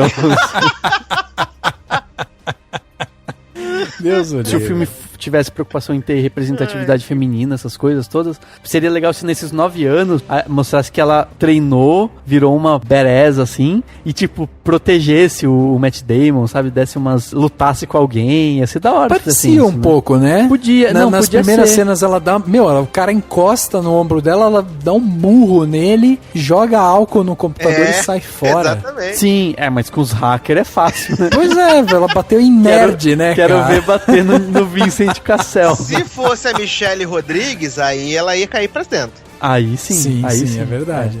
Não, mas sério, isso é uma questão importante. Tipo, a franquia Bourne não é uma franquia com grande representatividade feminina, né? Tipo, tem sempre uma mina aqui, uma mina ali e tal. Não, e a Julia Stiles, desde o começo, ela tá na CIA, mas ela não teve um treinamento, então ela é meio bunda mole. E podia não ser, né? Mas assim, apesar de você ter personagens femininas de, vamos dizer, de alto calibre. De alto calibre. Ali. Mas sempre abaixo de um homem. Tipo, sempre abaixo antes de um tinha homem. a Pamela Land, né? Que tipo, sempre tinha um cara mandando nela ou não deixando ela fazer as coisas. E ela sempre via alguma coisa no Jason, no Bourne que dava pra salvar ou que acreditava nele, etc. E agora a mesma coisa com a Alicia Vikander, né? Vamos ver se continuarem, talvez façam alguma coisa pra ela ser a fodona da parada. A Alicia Vikander, ela tá aí. Se for existir uma continuação, ela é malaca o suficiente pra ser uma excelente vilã pra uma nova trilogia em potencial. Sim, eu acho também, cara. Pode ser. O problema é que ficou muito dúbio, tipo, na minha cabeça, ela, na verdade, é uma pessoa que quer desmantelar esses segredos da CIA e tá se infiltrando e tá fingindo que não. Só que aí ela mente, aparentemente, tá? Minha interpretação. Ela mentiu pro chefe dela, o Jason Bourne gravou e falou assim, cara, ela tá mentindo pra mim e não pra ele, entendeu? Ele vai acreditar mais nisso. Ela tá mentindo pra mim quando ela diz, vem comigo e me ajuda e tal. Eu acho que fica até mais interessante se rolar essa dubiedade, sei lá, um filme inteiro, mais um filme inteiro, se for fazer, que você não sabe que porra essa menina quer, entendeu? Eu acho isso uma coisa bem interessante se a gente tiver uma continuação e a gente tiver mais desenvolvimento da Heifer Lee e a gente perceber realmente que ela tem essa coisa dúbia, mas que até o final do segundo filme, por exemplo, ela se revela essa vilã. Aí esse primeiro filme vai passar a fazer mais sentido no sentido da montagem dele, sabe? Porque daí não vai ser só um reencontro com o Bourne, mas vai ser a construção de uma nova vilã e aí a história com o Jason Bourne ela passa a ser até secundária. E aí você vai ter uma nova visão, inclusive, disso. Agora sim, o que eu acho interessante, eles deixam essas mensagens sobre a Heifer Lee bem escondida mesmo, porque você tem algumas evidências. Por exemplo, a hora que ele busca o nome dela lá na internet, no Google, né? Ele coloca o nome dela e aparece a fotinha dela e tal, e embaixo tem lá uma frase que ela diz, eu estou entrando na CIA porque lá eu posso fazer a diferença. Ponto. Sim. Depois, quando ele fala com ela e tal, ele chega pra ela e fala, qual que é a sua intenção em derrubar o Dewey? Você tem as suas razões, eu tenho as minhas. O que mostra, de uma certa forma, que as razões dela não são as mesmas dele. Ela deixa meio que evidente isso. Sim, né? eu acho que ela achava que o Tommy Lee Jones lidava com as coisas de uma forma ultrapassada, né? E ela simboliza meio que essa modernidade do que poderia ser a CIA, né? Exato. Então, e essa ruptura que ela tem nessas pequenas visões ali, você começa a ver que de repente ela é realmente essa vilã que vai fazer frente ao Bourne, que talvez realmente, em termos de estratégia, ela pode fazer frente a ele, ela pode desafiar ele, né? Apesar de, lógico, ele deu um checkmate nela no final do filme, quando praticamente ele diz, não importa o que você diga, eu vou estar de olho em você. Agora, da mesma forma, o discurso que ela vai ter com o Jason Bourne, logo depois que ele encontra ela no parque, ela chega pra ele e fala, você é patriota, tá na hora de você voltar e tal, que é o mesmo discurso do Dewey quando eles estão no hotel. O Dewey fala a mesma coisa, você tem que voltar, você é um soldado, você tem que se reapresentar, você é um patriota. Ele fala exatamente a mesma coisa, e ela repete isso de uma forma, lógico, né, mais romantizada, né, do jeito dela ali e tal. Então, assim, você percebe que ela tem isso. Então, pra mim, ela deixou claro que ela vai ser uma vilã e que ela vai tentar fazer frente a ele nesse sentido. E ele já mostrou que, você pode ser bonitinha, você pode ser inteligente, mas, assim, a mim você não engana, entendeu? Carminha.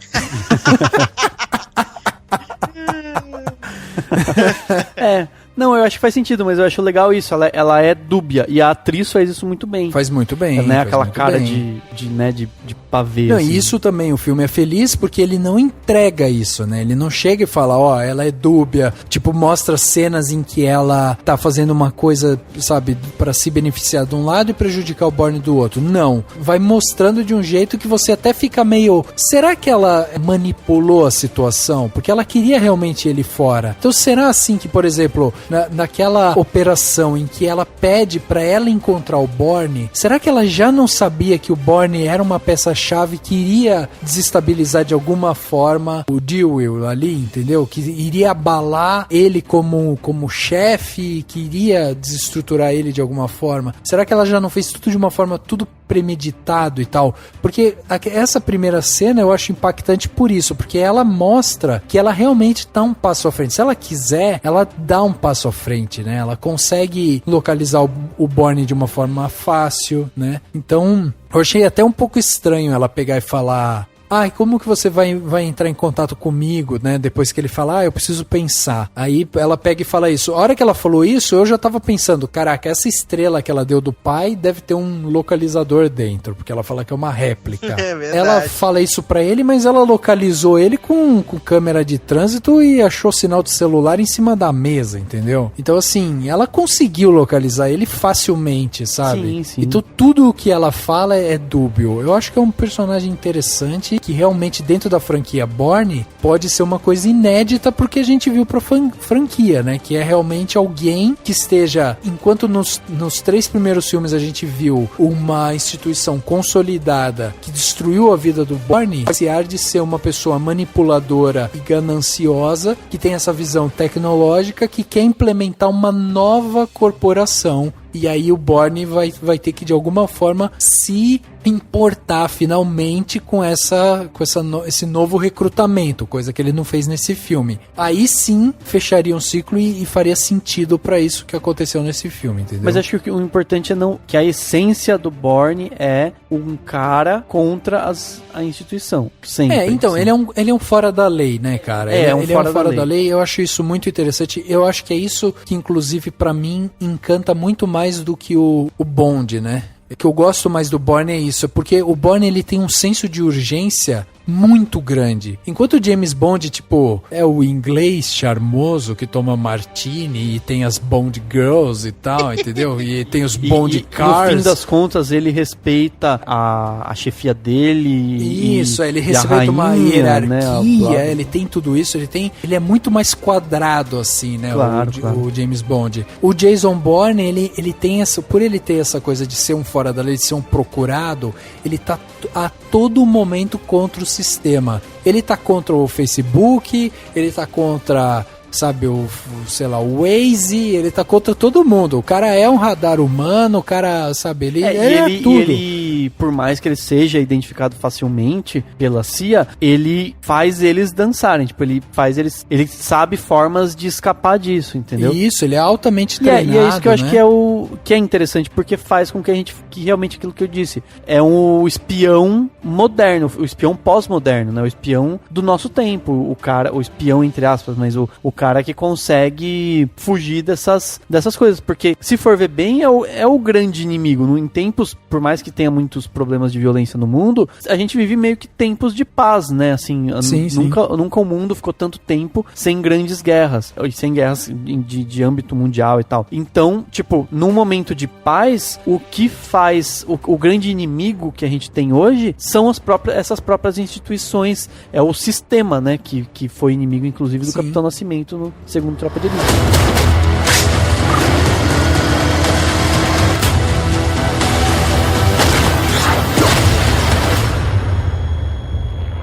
He's seen things. He knows things. What if he's not coming for us? What if it's something else? Você gosta do Matt Damon? Você gostou dele nesse filme? Você acha que ele ainda é um bom ator de ação? O que você achou do Matt Damon? Acho que ele tá com um físico invejável pra idade que ele tem. Invejável, né, meu?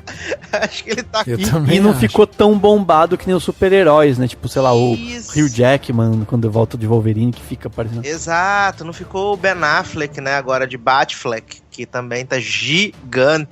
Mas eu gostei bastante, acho que ele tá muito bem. E o Matt Damon, ele tem um negócio que é o carisma. Ele tem um carisma que você se importa com ele. Ele pode estar, sei lá, lendo a lista telefônica, mas você se importa com a leitura que ele tá fazendo da lista telefônica. Entendeu? E isso é uma coisa que conta muito a favor dele. No Bourne, que conta também bastante a favor do filme e dele, é que você se importa com ele porque você tem um histórico dele, você sabe o que ele passou, né? Tipo tipo a Demi Lovato, também não sabe o que ela passou, mas você tem o histórico. E isso ajuda muito a você crer nas motivações dele, apesar de nesse filme serem bem rasas, mas isso ajuda, sabe? Se não der certo, chama o Mark Wahlberg, né? Que é o clone do Matt Damon. Mas com muito menos carisma, né? Muito menos, né? Quando o Matt Damon não aceita o papel, ele chama o Mark Wahlberg. A gente tem o Matt Damon que tipo, entrega esse filme agora em 2016, né? Mas a gente viu ele no ano passado em Perdido em Marte, que foi um filme do Ridley Scott, que ele também teve muito do carisma dele explorado ali. A gente teve em 2014, por exemplo, ele em Interestelar. Então, assim, é um cara que tá sempre em voga, tá sempre em grandes produções e tal, e sempre fazendo personagens interessantes, né? Ou personagens que, tipo, tem alguma coisa de mistério, de ação, alguma coisa nesse sentido, ou mesmo personagens que trabalham muito com essa coisa do carisma, né? Mesmo em 2013, quando ele fez Elysium, por exemplo, a gente tinha também ali um personagem que, tipo, não tinha lá todas as suas habilidades intelectuais ou suas habilidades físicas ali e tal, mas ele era um cara que trabalhava muito com essa coisa do carisma, né? Eu gosto muito de um filme do Matt Damon que chama Compramos um Zoológico, né? Um filme sabia de 2011. Que você ia falar esse, Rafa, sabia.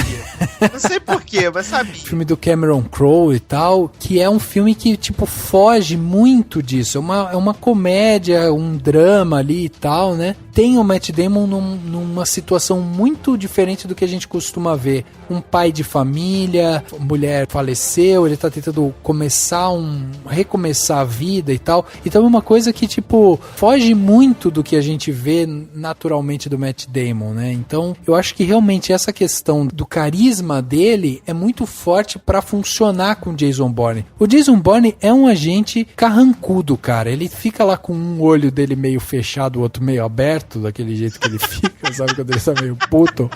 E você vê que ele tá ali, ele tá puto, mas você compra as ideias dele. Você sabe realmente que, tipo, ele é um cara experiente, ele é um cara que, tipo, sabe se movimentar. Você confia nas atitudes dele. E, assim, não é só a questão do roteiro, né? Quer dizer, quando você vê um Jason Bourne enfrentando o Asset, por exemplo, não é só porque tá escrito no roteiro lá que tá dizendo cena 570, né, plano 3. Jason Bourne mata Asset. Ponto, entendeu? Não é só porque tá escrito isso lá, mas você, durante o filme, você confia nele. Então, por mais que ele esteja lutando lá contra um agente altamente treinado também e tal, você pega e fala, não, o Jason Bourne vai dar um jeito de sair dessa. De algum jeito, ele sai dessa. Mesmo que ele fique enforcado 15 minutos, né? Sim. Ele sai e vai conseguir massa. Quebrar o pescoço do outro, na boa. Não, isso que é muito massa, tipo, e você acredita, né? Isso é muito sensacional. Acredita. A cena eu achei muito emblemática também, a cena quando ele tá caindo do prédio, né? Porque ele tá segurando aquele carinha lá, o careca, aí chega o Asset, dá uns tiros, ele vira o careca pro Asset, os dois caem do prédio, ele, enquanto tá caindo, ele cata lá num cabo, e você percebe que ele tenta enrolar o pé, você tenta enrolar a mão e ele se esborracha lá no chão. Corno na parede maravilhosamente. Exato, cara. Então, isso é muito real, sabe? Eu acho que isso realmente é o charme do Jason Bourne. Não, a porradaria é muito... A porradaria tava doendo em mim, sentado na cadeira do cinema. A porradaria tava doendo em mim. Sim, sim. Imagina um 4DX assistindo 4DX com... Em vez de sair aguinha, sai um tapa na sua cara. Cara. Não, você sai dolorido, né? Mas uma coisa que é legal também é que sempre tem uma cena em que ele usa um objeto inusitado, né? Sim. No primeiro é uma caneta, no Identidade Bourne, com uma caneta. Aí depois tem um que ele usa uma revista. Tipo, o cara tá com uma faca, ele tá com uma revista lutando com o cara. No terceiro, lá no Ultimato Bourne, ele usa um livro e depois usa alguma outra coisa, mas acho que é tipo uma outra caneta, uma coisa assim. E nesse tem um momento que ele pega tipo uma panela, um bule, né? Que ele fica usando pra desviar pra dar porrada. Exato. Isso eu acho legal, ficou meio que uma marca, né? Tem que ter uma luta em que ele vai usar alguma coisa diferente. Eu achei legal, assim. É que mostra o improviso, o raciocínio rápido, né? Isso é interessante. Exatamente. É inclusive isso que falam muito, por exemplo, em artes marciais, né? A arte da repetição te faz agir por instinto, né? Então, se você fica ali repetindo, chega um momento que você não precisa mais pensar, você realmente vai reagir a estímulos daquela forma que você treinou. Sim. Essa que é a grande questão. E o Jason Bourne, ele mostra muito isso, porque no momento que ele tá super, sabe, encrencado, que tipo, ele tá vendo que ele vai perder, ou que ele, sabe, de alguma forma, o cara tem alguma vantagem em cima dele, ele precisa improvisar. Então ele vai improvisar de algum jeito. A hora que ele pega a panela é a mesma hora que o Asset pega uma faca, né? Uhum. Então ele pegou a faca, o Jason já baixa e pega a panela. Tipo, pô, preciso improvisar alguma coisa aqui, porque eu não tenho isso. Sim. Então isso é realmente muito legal, né? Vamos aqui então, pra finalizar esse nosso papo, dar aquela nota que a gente dá pros filmes pra ilustrar aqui o quanto a gente gostou ou não gostou do filme, né? Quais são os comentários final, né? Pra fechar esse papo. Eu já tô abrindo aqui a minha calculadora pra gente tirar a média, né? Que é muito importante. Então vamos começar aqui com você, Dan. Você que assistiu o filme, saiu vibrando do cinema, deu um tapa lá na pessoa que tava na sua frente, ficou extremamente agitado. Lutei com o cara do cinema com a caixinha da pipoca, né? Exatamente. Só que, tipo, do jeito que você falou, pareceu épico, mas foi ridículo, porque você jogava pipoca tipo, no cara. Eu com uma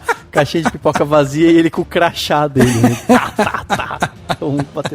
Enfim. Dá sua nota aí, de 0 a 5, quanto que você vai dar pra Jason Bourne? Vamos lá, Dan. Então, considerando a qualidade das cenas de ação, o retorno do Paul Greengrass, toda a forma como o filme se torna crível e convincente, mesmo exagerando alguns momentos, e eu particularmente não achei que as falhas foram tão grandes assim, e pelo fato de ser um filme, tipo, super eficiente naquilo que ele se propõe, e de fechar bem um personagem que eu acompanhei muito tempo e tudo mais, enfim, por tudo isso, por ser um filme que se funciona também sozinho, e que ainda traz alguns elementos novos, mesmo que com essas falhas que a gente apontou, eu não acho que são falhas tão grandes, então eu dou nota 4. 4 de 5. Olha aí. Pra mim é um filme muito bom e dou nota 4. Muito bom, muito bom. Você consegue comparar ele, por exemplo, com os outros filmes do Jason Bourne? Tipo, você consegue falar, cara, pô, eu gostei tanto dele quanto tal ou não? Você acha que isso é uma nova fase? Eu acho que é uma nova fase, eu não consigo comparar muito. O que eu acho é que em termos de nota, sim, em termos de, se for pra colocar num ranking, eu colocaria ele, sei lá,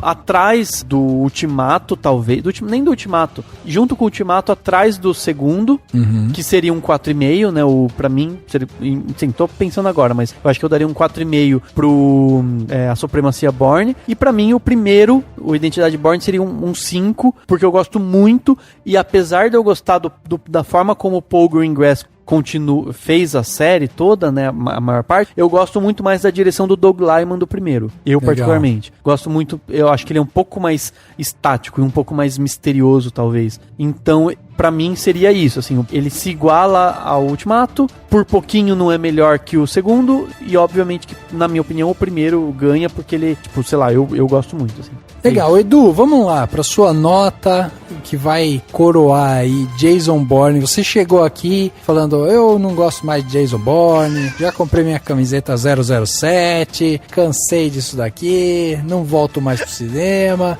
E aí, mudou alguma coisa ou não? Ó, a gente conversando aqui, o Dani conseguiu levantar alguns pontos interessantes do filme, reconheço. Mas eu ainda acho, da quadrilogia Matt Damon em Bourne, eu acho o mais fraco de todos. Eu acho que a história é desnecessária. Acho que os argumentos não são muito bem entregues. O elenco é muito bom, mas infelizmente o filme não faz só disso. As cenas de ação são muito, muito legais. A gente nem falou da cena de ação final, que é a perseguição de caminhão da SWAT com um Dodge preto, e eles destroem metade dos carros existentes em Las Vegas. É uma parada surreal. Eu acho que nem o Optimus Prime em Transformers destruiu tanta coisa quanto aquele caminhão da SWAT, né? Mas pelo menos a gente entende o que tá acontecendo. No Transformers você não entende o que tá acontecendo. Quando você vê o destruiu. É verdade. É verdade, é verdade. Mas assim, Matt Damon tem carisma, eu gosto bastante dele. Alicia Vikander é ótimo. Gosto do Tommy Lee Jones, gostei das cenas de ação. Então, eu entrei aqui pra dar um 3, mas eu vou terminar esse podcast dando 3,5 chapocadas na parede pra Jason Bourne. Muito bom, muito bom. Acho que é isso mesmo. Eu vou ficar no meio termo entre vocês. Então vou dar 3,75. Porque eu acho que eu gostei do filme. Eu saí do filme eu fui assistir com o Dani. E a hora que a gente entrou no cinema, passando os trailers e não sei o que, tava batendo um certo sono e tal. Sim. Começou o filme. Eu não conseguia mais tirar o olho da tela. Fiquei muito assim, caraca, de novo, ele voltou, sabe assim? Fiquei muito empolgado com as cenas dele. Gostei muito de rever o Matt Damon nesse papel.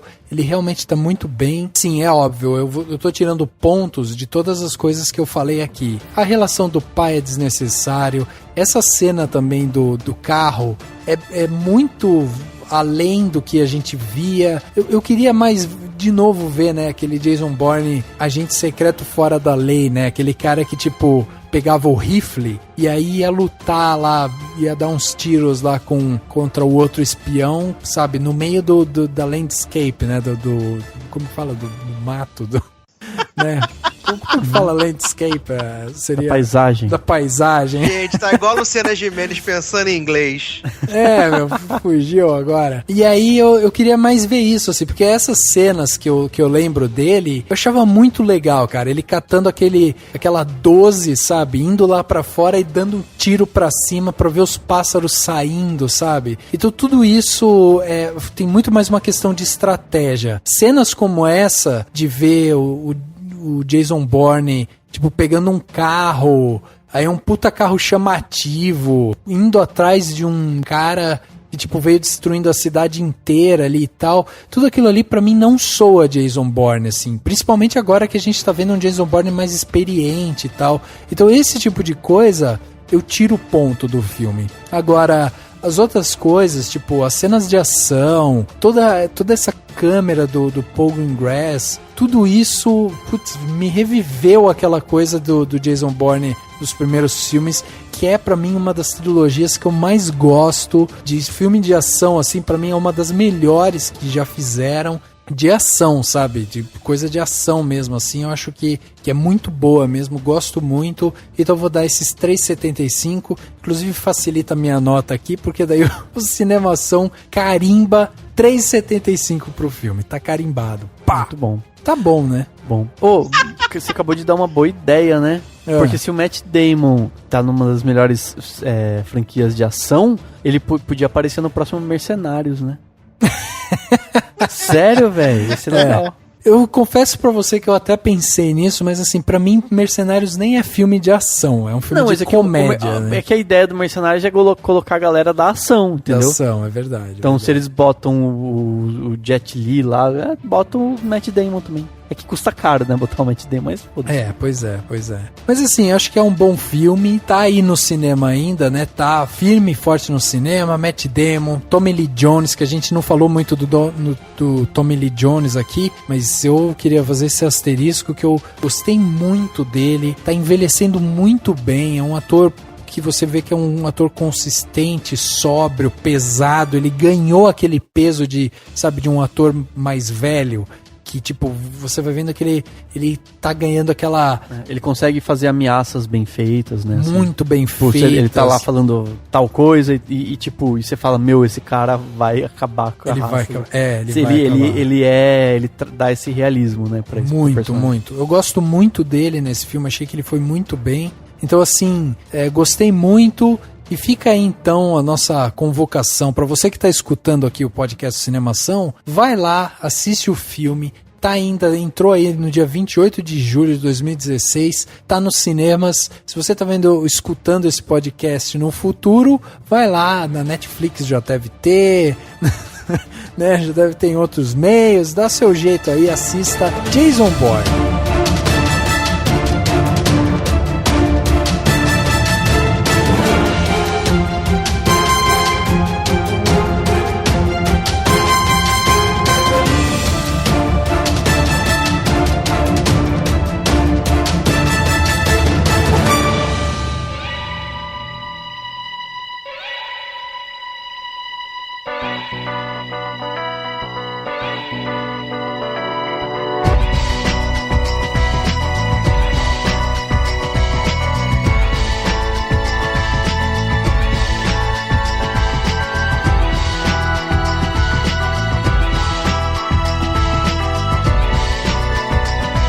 Chegando ao final de mais um podcast, agora podcast Cinemação número 191. Falamos aqui sobre Jason Bourne, o JB, que não é o James Bond. Justin Bieber.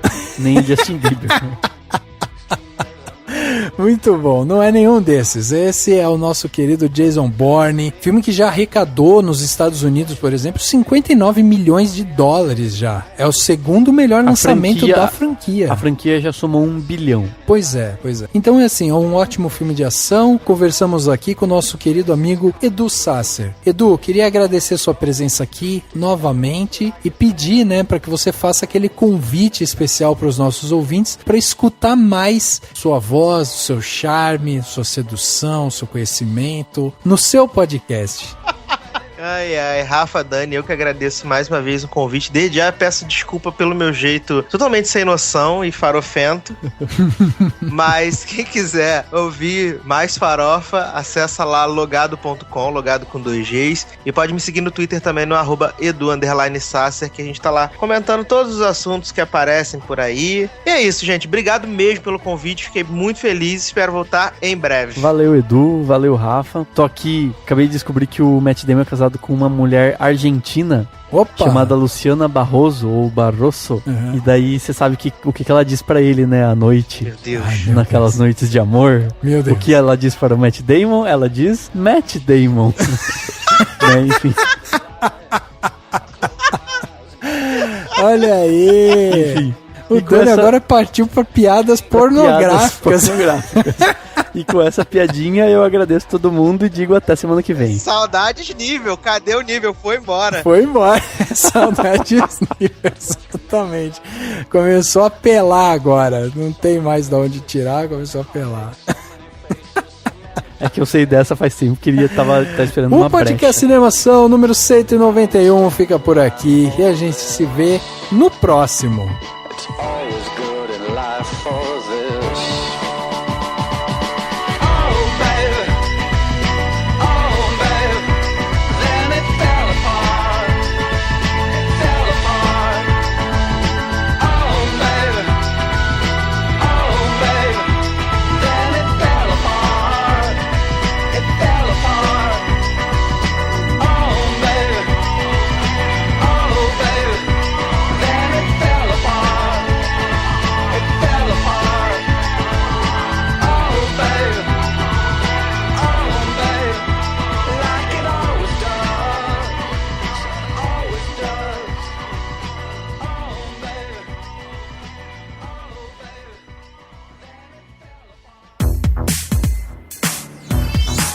Esse podcast foi editado pela Isso Aí Design.